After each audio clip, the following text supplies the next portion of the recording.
towards MSMEs, considering that while these lenders provide accessible, collateral-free loans, they often charge exorbitant interest rates and lead to debt distress. Number two, on a lighter note, Honorable Speaker, is to commend the nominee for his good taste. Recently, it's been a media sensation, and I applaud his good taste on nice things. Thank you very much. Thank you. You don't have to answer that. Deal with his first question. Yeah. The next member, Posing. Thank you, Mr. Speaker. Honorable Koech should have elaborated what are good things or nice things. Honorable Chair, Speaker, to the nominee, these cooperatives is a very good idea. Of course, it started a long time ago.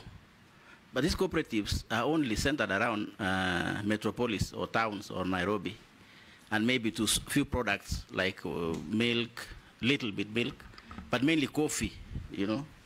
And the bulk of the population, Honorable Speaker, is in the rural. 70%, 80% of this country is rural. So, Honorable Oparanya, should you get the favor of Parliament, how will these cooperatives, reach our people now where the population is? And number two, and lastly, Hustler Fund. Don't you think, Honorable Oparanya, through the Speaker, is good time to evaluate the distribution of this Hustler Fund, whether they can be linked to M-Pesa services or bank services, so that then when people borrow, it is easier to follow and be able to recover. Thank you, Chair. Gikaria. Honorable Gikaria. Thank you, Chairman. To the nominee, the constituency industrial development centers. These were key elements that were going to boost productivity and employment. A better business environment and enhance enterprise skills. Given the budget constraints that have hindered the implementation, what measures will you take to ensure that the ICDCs effectively create employment opportunities and support the SMSEs in the constituencies? Thank you, Mr. Chairman. Nominee, you can answer those. Thank you very much, Mr. Chairman, Speaker of the National Assembly.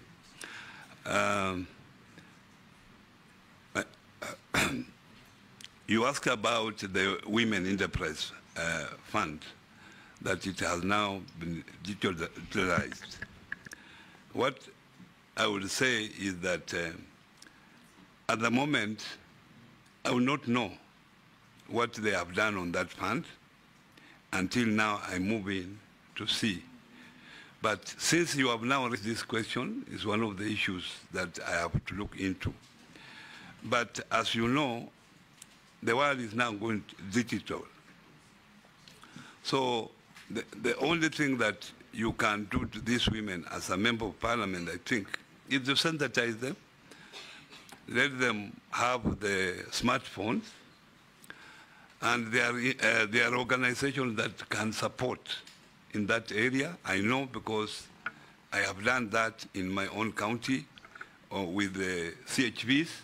They have been supported with the smartphones, and they are able to transact. But I have said I will have to check. Now, the MCs. Point of order, Honorable Speaker. Yeah. Coming? Yeah, to the nominee. Yeah. You know, the Women Enterprise Fund, that money we used to give to Mama Bogas. And those women, they don't know how to use those smartphones you are talking about. And like Nyeri County, Karatina, the women had taken up to 1 million shillings. Now, when they were told again... Each or collectively? Collectively. Each group, because they normally take that money as per, in a group of women. Now, when you say that, now again we tell those women to go back and then now start doing those applications through the mobile phone, I don't think that is going to work. And that is why even we were trying to approach His Excellency, because we were feeling those women who had already had a business of 1 million, and here you are being told now to go back and apply for 50,000. I don't think that is doable. Thank you. Lastly, a comment on that, Chairman. And in my view, I think what we are saying is that, yes, we need to move with technology, but can it be gradual? And can it be well thought out in implementing the policies? Thank you, Mr. Chairman. I hear you. And not everything is cast in stone.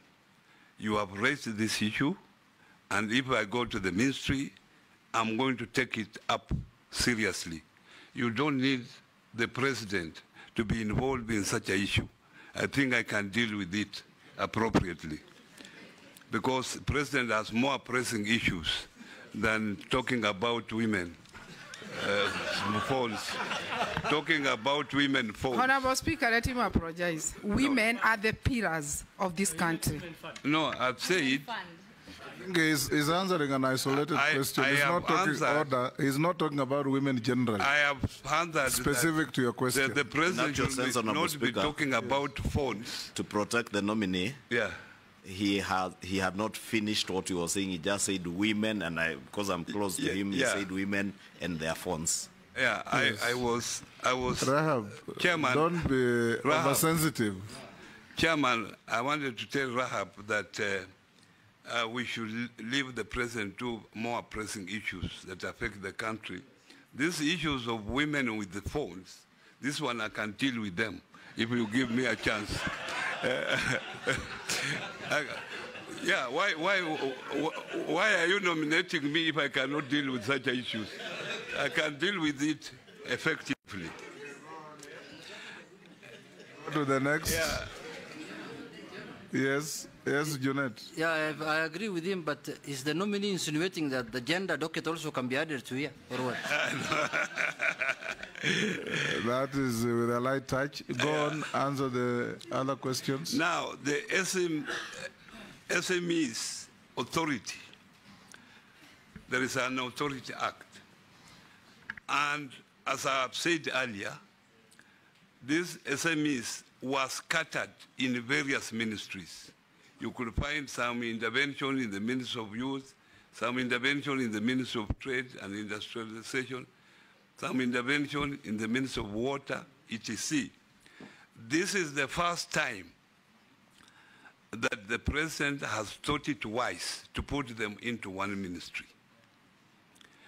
And because now they are in one ministry, the authority is now going to effectively to deal with them. And these are self-financing institutions. They finance themselves. Mr. Speaker, what the ministry does is to provide, to make sure that they are formalized, they are properly registered. The ministry helps them to register or to formalize themselves from informal to formal. And then to ensure that they get licenses, to train them so that there is financial literacy, they know how to handle finances, but we do not allocate money for them because they are supposed to get money from financial institutions or from the funds that are created, Weso Fund, Women Fund, or the Hustler Fund. In terms of cooperatives, cooperatives is one of the oldest institutions in this country. Cooperatives in this country started in 1908. It started in Lumbwa there, and it was a dairy cooperative which came up to be the present KCC. So cooperatives are also self-financing. They raise money by themselves. What we do, what the ministry does, is to make sure that cooperatives operate transparently, they are accountable to the members, so the ministry oversees them to make sure that those mandates they are formed for are being achieved. That's what it does.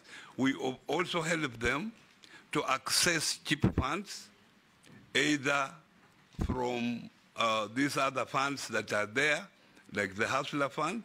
We help them also provide OTC services, but they have had a problem, management problem, and that's why most of them have collapsed. At the moment, we have 30,000 registered cooperatives, but only out of that 30,000, only 10,000 are active. And at the moment, Mr. Chairman, to show that this particular sector is very important for this country, they have those 30,000 that are there registered, they have an asset base of 1.7 billion Kenya shillings, which is nearly a half of the Kenyan budget. And from there, from that amount, they have been able to lend out to members 1.1 billion. And from that money, they have been able to save 1 billion, which is 30% of the total things in this country. So this movement of cooperatives is very important, and I will encourage members of parliament who are here that this is the time, if you give me a chance to serve in this ministry, I must involve you so that we are able to register more people in the cooperative, because this is the only way that will save this country.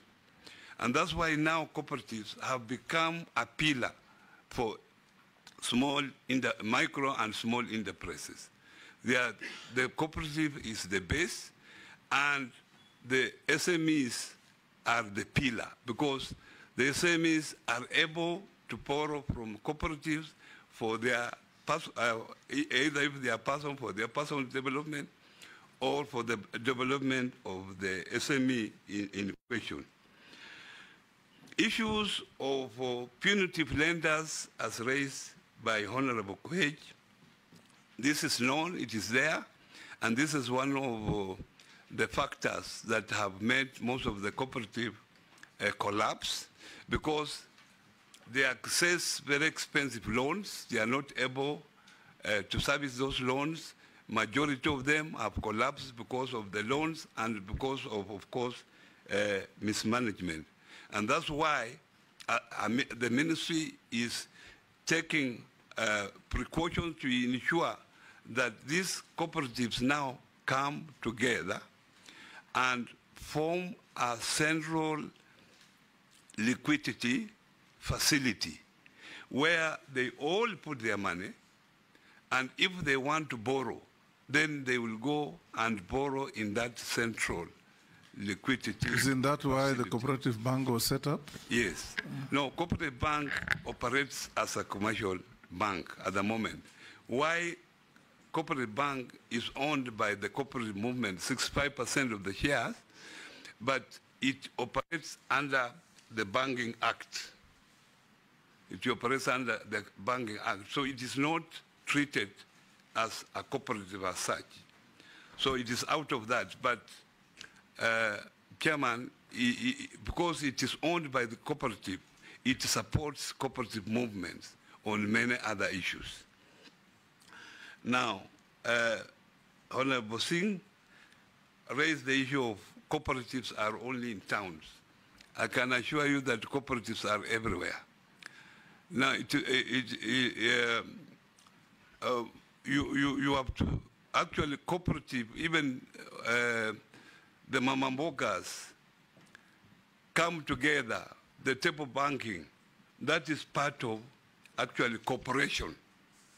That is what graduates to be a big cooperative. But that kind of collaboration, whether in whichever village, and you will find this cooperation is everywhere, even in small villages. But what I think you are saying, you are thinking of a formal big cooperative. I can assure you that if you give me, you are able to vet me, and you give me this chance, I'll come to your constituency, West Pokot South, isn't it? And that's where I was born. and I will help you form cooperatives in that particular region. I will sensitize the people there so that they are able to form cooperatives. You have talked of Hustler Fund. Honourable members, I don't want to talk much about